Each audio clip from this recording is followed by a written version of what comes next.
নমস্কার, কেমন আছেন সবাই? আশা করছি সবাই খুব ভালো আছেন আর আমরাও খুব ভালো আছি। আজ ভিডিওটা আমি এই সন্ধ্যে থেকেই শুরু করলাম।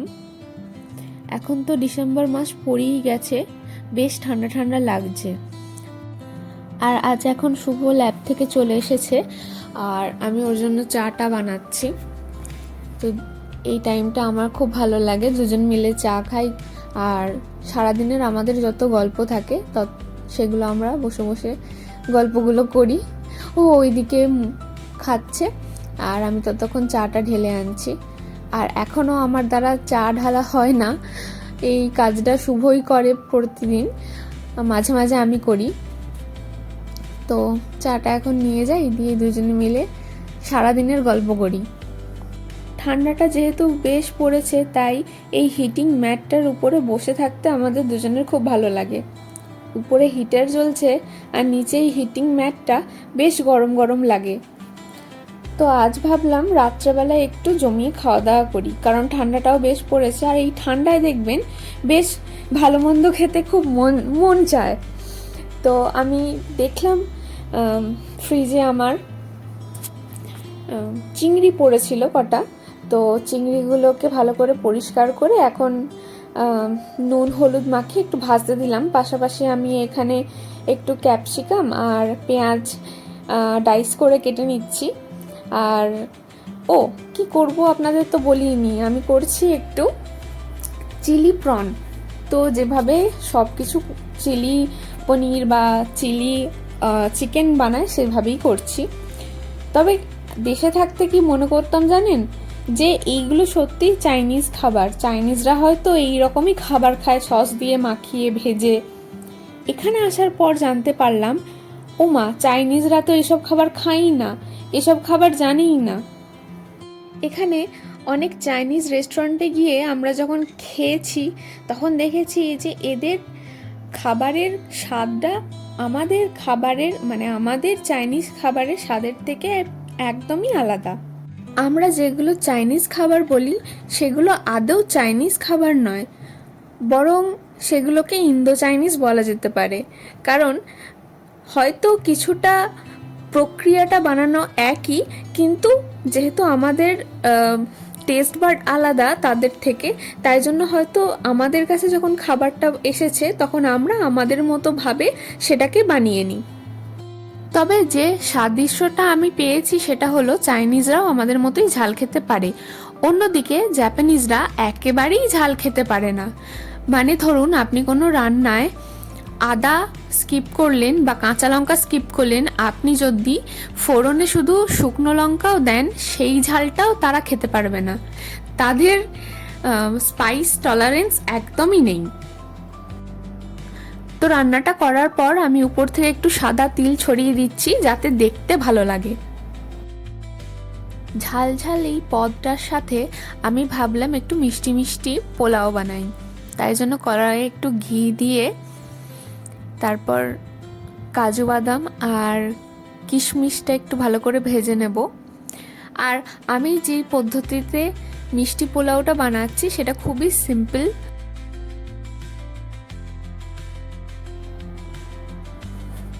এখন এগুলো একটু ভেজে সাইডে সরিয়ে দিলাম। এরপর আরেকটু তেল দিয়ে আমি কি করব, কেটে রাখা কিছু সবজি আমি এর মধ্যে দিয়ে দেব। ওই পাশে ওটা থাক আর এই পাশে এই সবজিগুলো একটু ভেজে নিই। এতক্ষণ ধরে রান্না করছি দেখে শুভ এসে আমাকে এই সবজিগুলো কেটে দিয়ে গেল আর বললো দে চালটা দে, আমি ধুয়ে দিচ্ছি। ওই ধুয়ে দিয়ে গেল। তো আমি এবার এটা পুরোটা ভাজা হয়ে গেছে যখন, তখন একটু এটাতে নুন দিয়ে দিলাম আর এরপর ধোয়া চালগুলো এর মধ্যে ঢেলে দিচ্ছি। তারপর এটা কিছুক্ষণ আমি নাড়াচাড়া করব।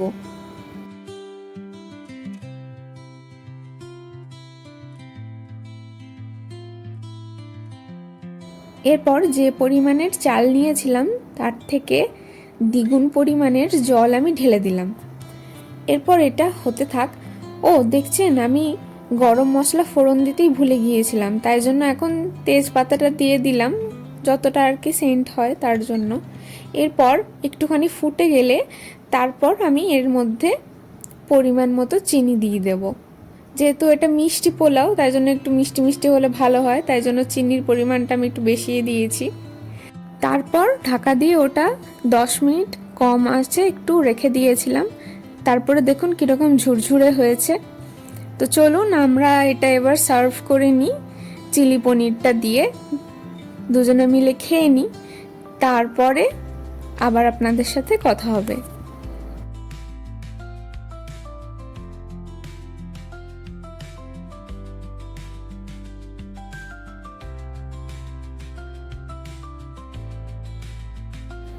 এইরকম মুখরোচক খাবার শুভর বেশ পছন্দ।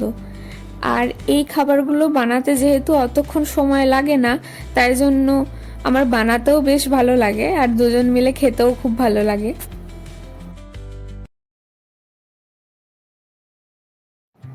তো গতকালকের ভিডিওটা আমার শেষ করা হয়নি, আর ভাবলাম তাই জন্য আজ তো রবিবার, আজকেও সকালটা আমি ব্লগ বানিয়ে নিই। তো আজ যেহেতু রবিবার, শুভর ছুটি, ও বলল আমি আজকে ব্রেকফাস্টটা বানাবো। তো আজকে ব্রেকফাস্টে ও বানাচ্ছে অ্যাভোকাডো টোস্ট। এর আগেও একবার শুভ অ্যাভোকাডো এনেছিল, তখন আমরা একবার শুধু খাবার এটা ট্রাই করেছিলাম। তো ফলটা নিজস্ব কোনো টেস্ট নেই, খুবই অখাদ্য লেগেছিল খেতে ফলটা। তো এবারে ভাবলাম এটাকে একটু এর সাথে একটু মশলা মিশিয়ে রুটির সাথে ট্রাই করে আমরা দেখব। তো উপর থেকে ও একটু লেবুর রস, অরিগানো, এটা পার্সলে, একটু মিক্স হার্বস এইসব দিল, আর একটু নুন দিল, আর এখন দিচ্ছে একটু অলিভ অয়েল, সব মশলা বাইন্ড আপ করার জন্য। আর দিল একটু এটা চিলি ফ্লেক্স, একটু ঝাল ঝাল করবে। আর পেঁয়াজ কুচির সাথে এখন এটা ভালো করেও মিক্স করছে। খেতে মনে হয় টেস্টি হবে। তারপর এই বাটারগুলোর সাথে একটু বলল আমি পাউরুটিটা সেঁকে নিই। যদিও এটা ছাড়াও পাউরুটি শুধু সেঁকে নিলেও করা যেত, ও বলল আমি বাটার দিয়ে একটু সেঁকে নেবো। আমি বললাম ঠিক আছে তাই কর। তো সমস্ত কিছু রেডি করেও আমাকে দিল, বলল এটা তুই এবার স্প্রেড করে দে। আর দেখছেন এখনও কীরকম গরম রয়েছে, আমি ধরতেই পারছিলাম না রুটিগুলো। তো যাই হোক, তো এই চলুন ব্রেকফাস্টটা করে নিই, তারপর আমি আর শুভ একটু বেরোবো। আসলে আমি যাব একটু স্যালনে, আমার অ্যাপয়েন্টমেন্ট নেওয়া আছে, তো তাই জন্য একটু হেভি ব্রেকফাস্ট করছি, তারপরে আমরা বেরোবো।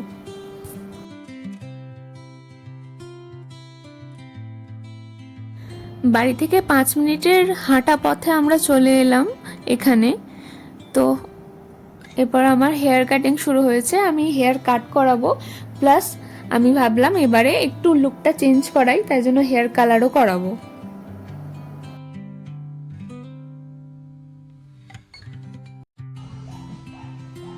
এটা আমার প্রথমবার, আমি যাকে প্রথমবার হেয়ার কাটিং আর হেয়ার কালারিং করাতে এসেছি। তো একটুখানি ডিফারেন্ট লাগলো, কারণ প্রথমে আমাদের স্যালনে গেলে কী করে হেয়ার শ্যাম্পু করে, কিন্তু এনারা করলেন না। প্রথমে বললেন না হেয়ার কাটিং করবো, হেয়ার কালার করে দেবো, তারপরে হবে শ্যাম্পুইং। তো একটু ডিফারেন্ট লাগলো। তো এখন আমি কালার করেছি, আর এখানে অ্যাম্বিয়েন্সটা আইরিশ পাবের মতো বেশ ভালো, সুন্দর লাগছে।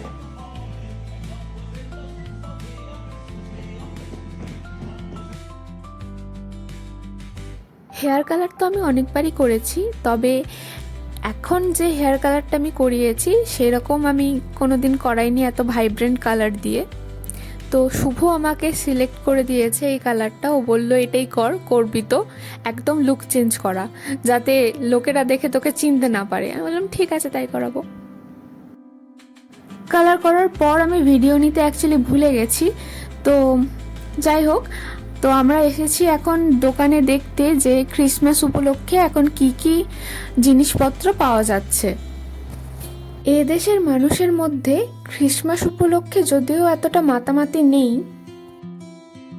তো হয়তো ওই টোকিও সাইডে একটু হতে পারে, তবে হিরোশিমাতে সেরকম কিছু হয় না। আর সত্যি কথা বলতে অনেক জায়গায় বড়দিন উপলক্ষে ছুটিও থাকে না, অনেক ইউনিভার্সিটি বা ধরুন অনেক অফিস এইগুলোতে ছুটিও থাকে না। যদি এখানে নিজেদের ঘর হতো বা হয়তো আরও অনেক বছর এখানে থাকতাম, তাহলে হয়তো আমি ক্রিসমাস উপলক্ষে রুম ডেকোরেশন বা হোম ডেকোরেশনের জন্য কিছু জিনিসপত্র কিনতাম। কিন্তু যেহেতু আমি একটা রেন্টেড অ্যাপার্টমেন্টে আছি, তাই আর এত কিছু ঘটা করে কিনলাম না, পরে এগুলো তো ফেলেই দিতে হবে। তো আজকের ভিডিওটা এই পর্যন্ত, আবার আপনাদের সাথে দেখা হবে অন্য কোনো একটা ভিডিওতে। আর এই ব্লগটা কেমন লাগলো আমাকে জানাতে ভুলবেন না, আর ভালো লাগলে একটা লাইক করতেও ভুলবেন না। ভালো থাকবেন, টাটা।